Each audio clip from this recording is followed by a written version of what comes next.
So once you've logged in and once you've navigated to your course that you want to work on, you're going to click the Materials tab, and then you're going to click this drop-down, Add Materials.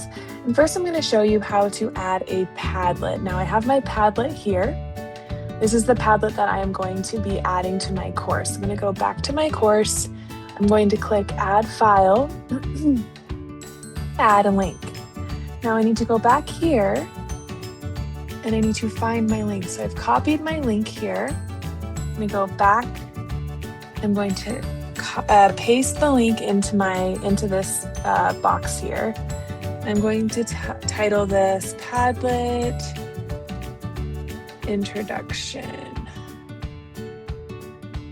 Okay, I want to make sure it's displaying in Schoology and that it's published to students. Now, if you'd like to unpublish this until you have students or teachers within your course, you can click this option. Just remember that you need to go back into the material and publish it for your students to see.